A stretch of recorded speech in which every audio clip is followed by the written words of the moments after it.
And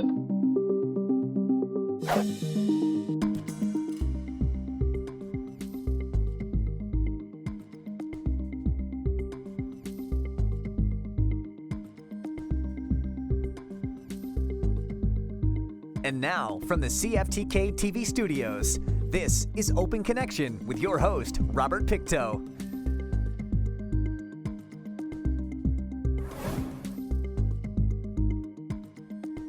Welcome to Open Connection. I'm your host, Robert Pictou. Our show today comes to you from the traditional and unceded territory of the Tsimshian people. 3 years after border closures clobbered BC's tourism industry, hunting and fishing guides and lodges in BC say they're hoping for a banner year in 2023. On today's Open Connection, we open our archives to bring you this story from 1991. What's happened this year with the commercial fishing pressure on the mouth of the Skeena River is we've reached a desperation point with the management of steelhead in BC.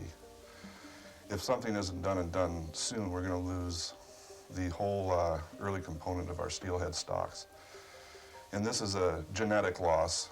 It's an irretrievable loss. In fact, there's some suspicion already among scientists that we've already had quite a big genetic loss already.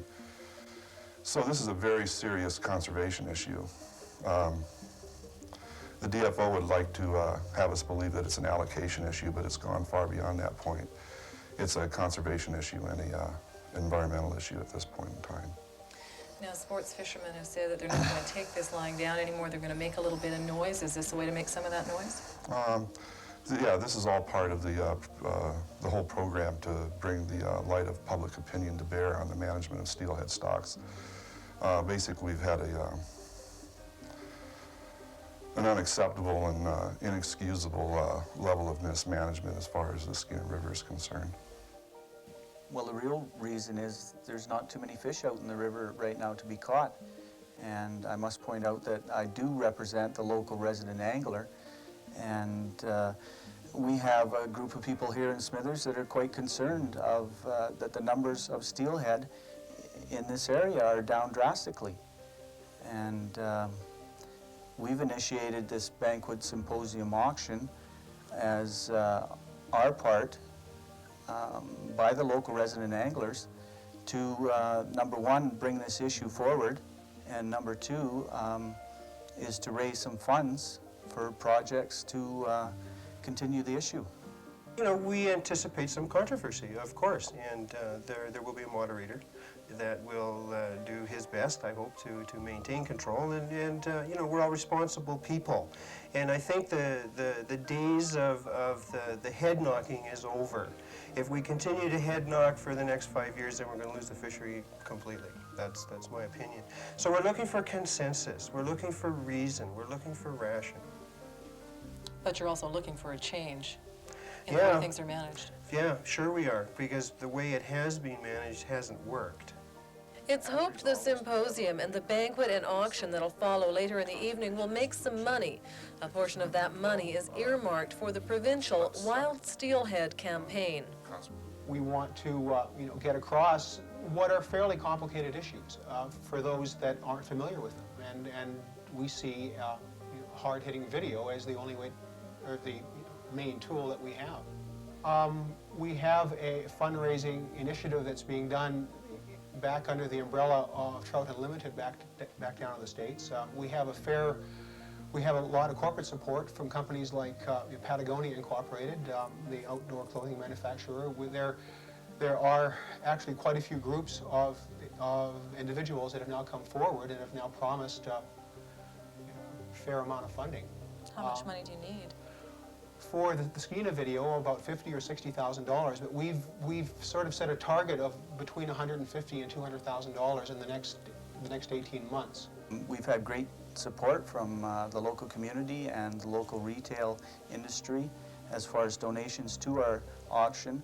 Now you must remember that the local retail industry is directly involved here too, because there is a lot of anglers that come from all parts of the world to fish the Bulkley River. And because there is no fish this year, their numbers are down, and it's being felt by the local retail sector. I don't think people in this area are sometimes aware of the value of the sport fishery. The people getting off the airplane in Smithers to fish here every fall reads like the who's who of corporate North America. I think there are some very powerful forces that are going to be brought to bear in this issue. Open Connection will be right back after these messages.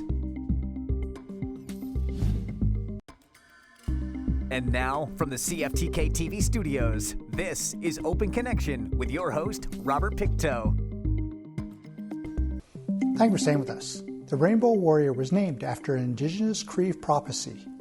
When the world is sick and dying, the people will rise up like warriors of the rainbow. Let us return to their archives to discover why the Rainbow Warrior was in Kitimat. Greenpeace has decided to become involved in forest preservation issues in BC. Till now, its main thrust has been to persuade Europeans to boycott Canadian paper products from mills that produce dioxins. A meeting with the Haisla to discuss their desire to prevent Urucan from logging the Kitlope, which is in the company's tree farm license, preceded the voyage on the Rainbow Warrior. The visitors were told of a Haisla tradition. When you go to Kitlope, when you first go in that water, we have a tradition. You take it and you splash water from our arteries of my Mother Earth.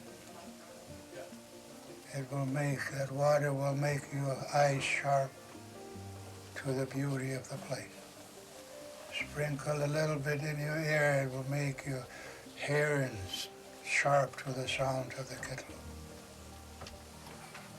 That is a tradition of my people. And as you journey through that, of all the arteries of things I've fed my people, all species of fish in the Pacific go into that valley. Some of the Haisla still use the Kitlope to harvest materials for traditional medicines, and the valley has an abundance of wildlife and fish. The place also holds a deep spiritual meaning, especially for the descendants of the Kitlope people who have since joined with the Haisla. And this is indigenous Christianity. That your umbilical cord has never been cut from your land.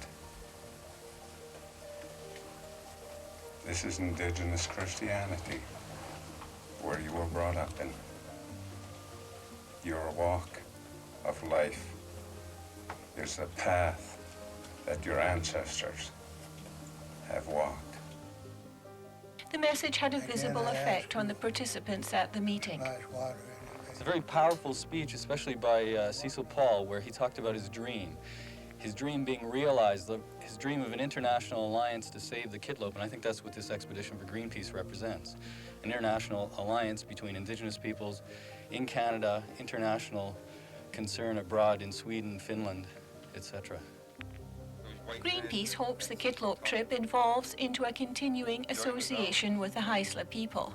Yeah, I look forward to our relationship. We're talking about some future campaign plans in Europe. In fact, perhaps a trip to Finland by Gerald Amos representing the band, other kinds of things. But I think we'll be engaged in a long-term projects. Jupp Weber talked about, a member of Parliament from Luxembourg, talked about his alternative logging plan, and we're hoping that the kind of alternatives that are being supported by NGOs, environmentalists here, Jupp's plan will find a welcome home inside the Indigenous community in British Columbia. The environmental organization plans an international campaign to force governments to pay attention to its concerns. So I think we should take what Gerald Amos and Cecil Paul said seriously, and they said that they'll put their lives on the line to protect the Kitlope. And certainly if the Haisla people decide that they're going to engage in civil disobedience in the Kitlope, they'll find welcome allies with Greenpeace. Some members of the European delegation were from Finland. Urucan is partly owned by a Finnish corporation, which is in turn owned by the government of Finland. The Kitlope watershed is the size of Prince Edward Island, and scientists claim it's the largest area of untouched rainforest left in BC. With environmental problems in her homeland, why has a Finnish parliamentarian travelled all this way? Yeah, that's 100% true that Finland has environmental problems of its own. But as a member of Finnish Parliament, I feel responsibility about what a Finnish company is doing in Canada. And what kind of pressure could be brought to bear in Finland on Eurocan's parent company? But of course, because this Enso Gutzeit is a state-owned company, we have these direct political ways to influence Enso Gutzeit. For example, there are representatives of several political parties in the deciding organs of Enso Gutzeit, and that's one way to try to influence its policy. While in Kitimat, the Finnish-speaking visitors met with Eurocan's president and toured the pulp mill operations to obtain as much information as possible. Also on the trip was a representative of the Sami people, who have lived for thousands of years in northern Scandinavia. Now their governments may launch legal action against them to try and overturn their historic right to winter pasture in the northern forests for their reindeer herds, a right now threatened by plans to log higher and higher up the hillsides. They've been logging for the last 100 years in our area, but now they have come up to the mountain forests, and that now we have said stop, no more. They can't take any more from us. But we have tried the political way, but with no good results. They are going up higher and higher up in the mountain forests, and we need really these forests. We have accepted logging down in the forest, but not up in the mountain forest. So we must have them for our rangers. One thing the visitors did notice was the size of clear cuts. Because in Finland we have some norms about that. You mean limits on the size of the cuts? Yes, and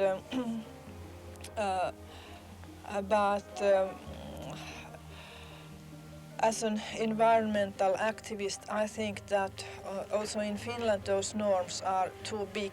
In southern Finland, the norm is 20 hectares. But the land in Finland is much more flat, and these erosion problems caused by clear-cut logging, I think that in here those cutting areas should be smaller. Open Connection will be right back after these messages.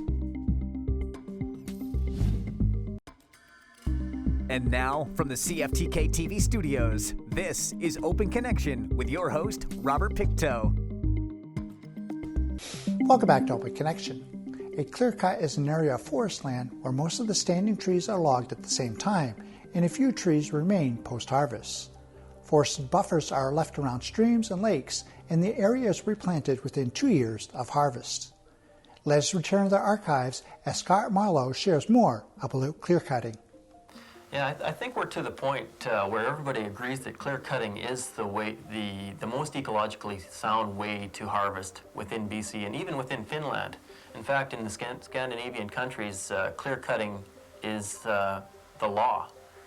They may have a pre-commercial or commercial thin, but the final cut always has to be a clear cut. What we're working towards here is limiting the size of our clear cuts to the 40 to 60 hectare range, and we've been trying to target that. And Finnish logging techniques may not be practical here. We think that we have state-of-the-art logging practices right now. And in fact, it's very difficult to compare Finnish logging practices to here on the coast of British Columbia. For one thing, the topography is extremely different from that in Finland. In Finland, it's basically gently rolling hillsides, closer resembling the interior of our province, whereas we're dealing with basically glaciated valleys with extremely steep slopes. So to try and employ Finnish yarding methods, logging methods here on the coast would just absolutely not work. The first stage of planning has been extensive. involving all the resource agencies. Though the proposal calls for only a small percentage of the Kitlope to be logged, the wood represents 12.5% of the total timber harvest in the TFL. Our plan actually only encompasses about 3% of the total area within the Kitlope. It's not that there isn't a larger forested area in there, it's just that we can't find a way to economically access that portion of the valley. There are no readily available alternative sources of timber supply. As you know, most of the wood supply on the north coast or the northwest area of BC has been allocated, but it's public land, and whatever the public determines they want for this portion of their province, we'll have to abide by that. About 20% of the requirements for the Kitimat pulp mill and Skeena sawmills and terrace comes from the TFL. Fears about a continued supply of sawlogs, if the Kitlope isn't available, have already surfaced. Could pulp production also be affected? It could have the effect of limiting the production from the pulp mill. Certainly an assured wood supply is one of the things that makes this operation a viable operation. And if we don't have an assured wood supply, then we don't have good long-term supply for the total operation here at the plant. So it would be a serious concern. It certainly is a serious concern. James says Urecan is a responsible company that's proud of its tree farm, and notes it's taking steps to try and resolve another environmental concern of the Haisla, the tainting of the Kitimat River Ulican by pulp mill effluent. What we're looking at is in-plant process changes, as opposed to what people call end of the pipe changes. We're looking at making changes to our process within the plant, as opposed to treating the effluent after it leaves the plant. There are a number of alternatives that we can talk about. Most of them have to do with condensate coming out of the evaporator area. The evaporator and digester in the plant collect some material that can possibly get into fish tainting. The Haisla seem determined to prevent logging on the Kitlope, as they view the area as special for a variety of reasons. I don't want us to get locked into this notion that we're just preserving it for preservation's sake. I think that there's a whole different array of possibilities that are opening up to us. The more we contact people, the more we study what is available to us in the Kitlope. So what are some of those possibilities? Well, we're looking now at a wilderness development plan that's going to, I hope, is going to map out a better way of utilizing the wildlife and the resources of the Kitlope. We're now looking at things. There's a new buzzword coming out. Ecotourism, for instance, is something that we're going to be considering quite strongly. The potential for research is unlimited in my estimation. I want to comment on an individual that was up there with us in last May, and he stated that just a short weekend he was in there, he felt that he could put together somewhere in the magnitude of 200 years worth of studies to look at different parts of the Kitlope. Urecan had hoped to start work in the Kitlope this year. However, that's been postponed till about 1994 at the earliest. The Finnish delegation found out requests for other sources of timber have been made to the Ministry of Forests.